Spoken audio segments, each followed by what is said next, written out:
Hi Year 4, I'm back again with chapter 10. Thought while I've got 5 minutes of peace, I might as well do 2 chapters. Okay, chapter 10. The hallowed shallows were crowded with rambling aisles now. Hundreds of them, some large, some small. They seemed to be waiting for something. Oliver waited too, dangling from the Thurlstone's brow, his glass globe swinging to and fro in its creaking basket of ropes. When would the judging begin? Stacey de Lacy was running about busily on the Thurlstone's head. Shouting orders at the monkeys while they did a bit of last-minute polishing and tidied scraps of seaweed that had been blown skew-whiff by the wind. At last, on the far horizon, a tiny speck appeared, drawing quickly closer. The islands all mumbled and muttered to each other, turning to look. Soon, Oliver could see that the approaching thing was another rambling isle, striding purposefully through the waves.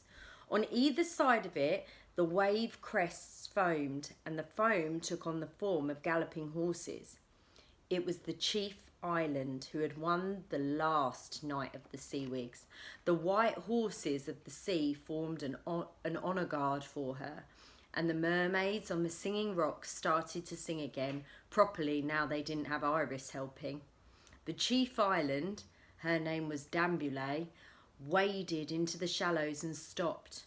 On her summit towered a massive wig of trees and flowers and grasses with rainbows knotted in it, and the prows of Viking longships jutting out like ornate hairpins. She looked at her fellow islands with pride and sadness, and then quickly shook her head so that the old wig came apart, the rainbows drifting away, the rotten timbers of the old ships tumbling down her sides into the sea. "Ah," said the rambling isles, and "ooh." Even the Thurlstone made a deep rumbling sound, out of respect for Dambulay's wonderful wig. "Never mind," said Dambulay sadly. "It was a good wig, but it was old. And now I can start again and collect a whole new one. But first we must see who here has the finest sea wig. Which of us has found the prettiest things on their wanderings? Who shall be the winner tonight and chief island for the next 7 years?" The island shifted a little. The ones whose wigs were really poor or who had suffered in the wind slunk backwards into deeper water. Some eyed up the drifting bits of Dambulay's wig that still bobbed upon the waves, wondering if they could make some last-minute changes without the others noticing. The prouder ones preened themselves, hoping to attract the votes of their neighbours. The island with the wig of drizzled sand drew many admiring looks. So did another which had a crown of whale bones, but none could compare with the splendour of the Thurlstone, with its shipwrecks and those 3 glass globes from which 3 captive humans gawped. One by one, the islands turned until they were all gazing at it.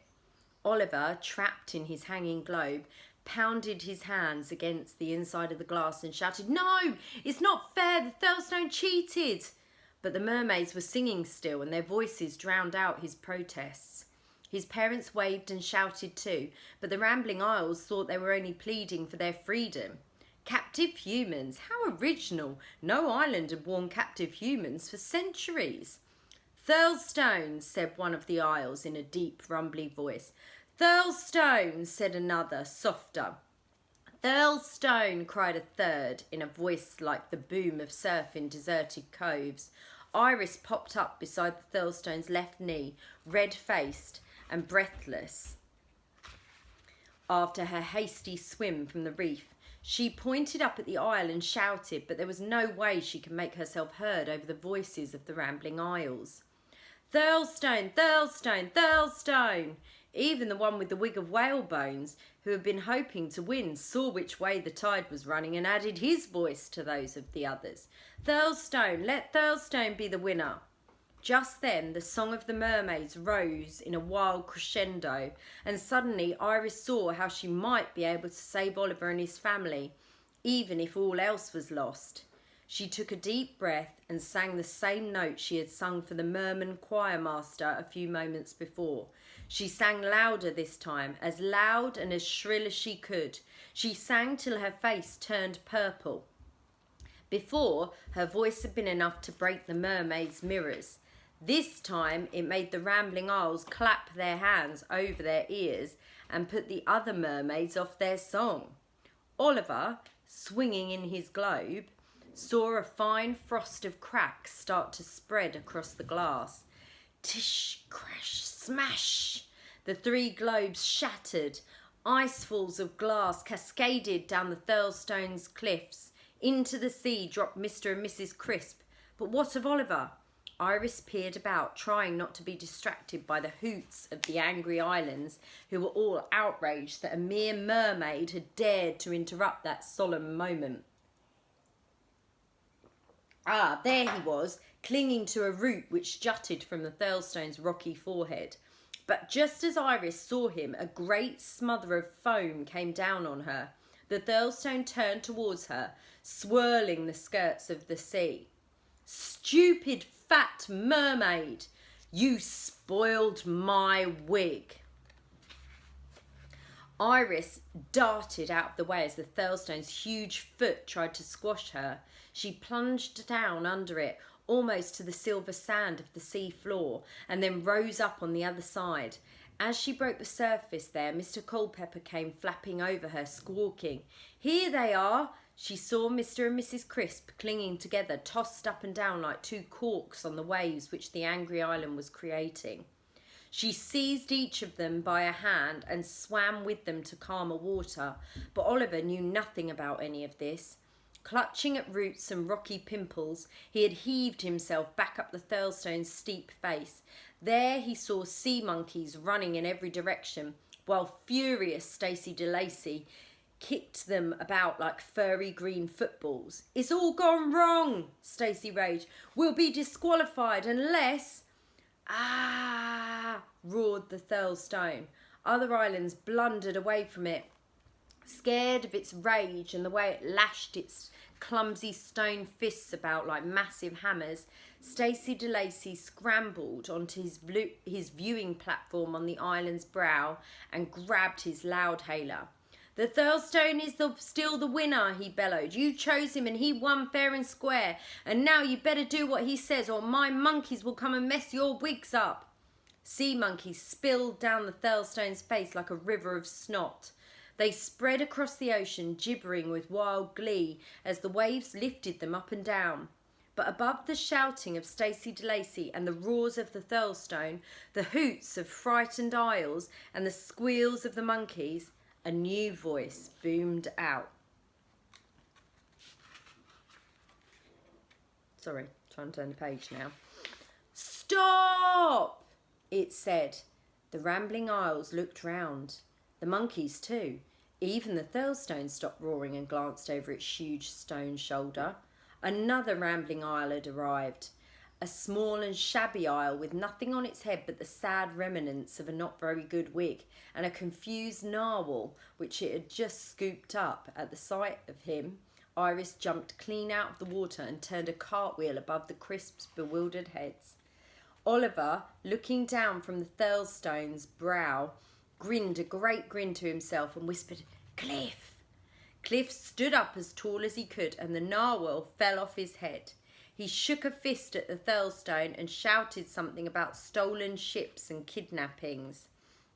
But the surf was bursting against him, and all that most of his listeners heard was blah. Oliver, from his high vantage point, could see that the poor island's knees were knocking together, but still Cliff stood his ground as the Thurlstone, with seabed shaking stomps, strode angrily towards him. Poor Cliff, all the way from the sarcastic sea, he had kept telling himself that his fellow Rambling Isles would help him to teach the Thurlstone a lesson. Now he could see that they were all as scared of it as he was. As they edged nervously away, he realised that he was going to have to face it alone, which was very bad because the Thurlestone was bigger and stronger and fiercer than Cliff. And up on its head, Stacey de Lacy was yelling, "Smash him, Thurlestone! Bash him up! Stamp him down!" "Leave him alone!" shouted Oliver, jumping up from his hiding place. A monkey drum rolled past him as the Thurlestone lurched towards Cliff, and Oliver snatched it and flung it at Stacey de Lacy. It missed, but it made Stacey look round, and he forgot about Cliff and charged angrily at Oliver instead. Oliver ran away from him, zigzagging between the trees, looking for something he could use to defend himself. Near the pool by the temple, he found one of the peacock feather fans lying where a careless monkey had dropped it. It looked a flimsy, feather dustery sort of thing, but he picked it up anyway. That was when the idea came to him. He could hear Stacey de Lacy panting through the trees behind him, spluttering threats and curses. The ground beneath him shivered as the Thurlestone let out another cry of rage. Oliver ran between the trees to where one of those fissures opened, the cracks which led down to the island's hollow insides. He took a deep breath and jumped in. Dump, bump, crash, he went, bruising himself as he tumbled down through stony tubes and crannies. He snatched out juttings of rock to slow himself, and the Thurlestone flinched. Sorry, just making myself a bit more comfy there. And the Thurlestone flinched just as it had before.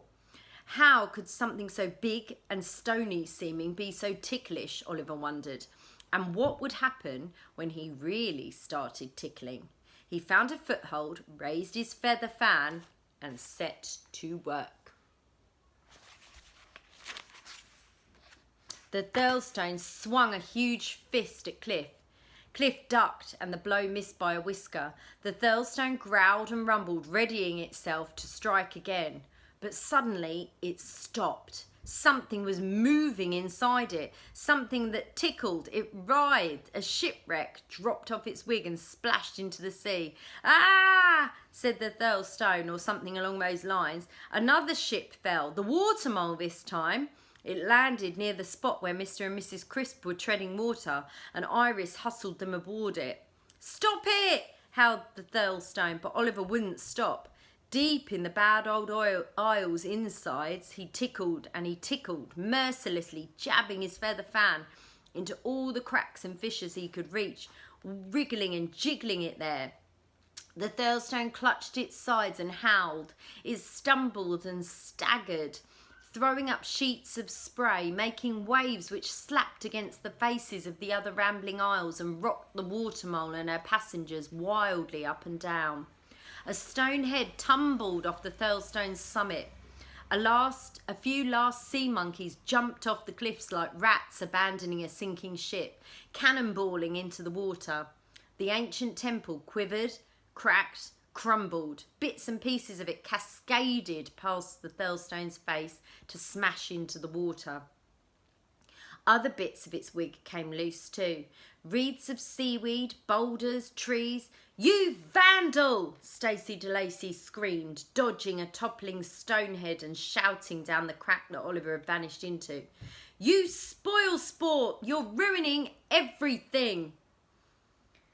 Down beneath his feet, Oliver just went on tickling and tickling, until with a creak a black crack opened, splitting the Thurlestone's summit in two.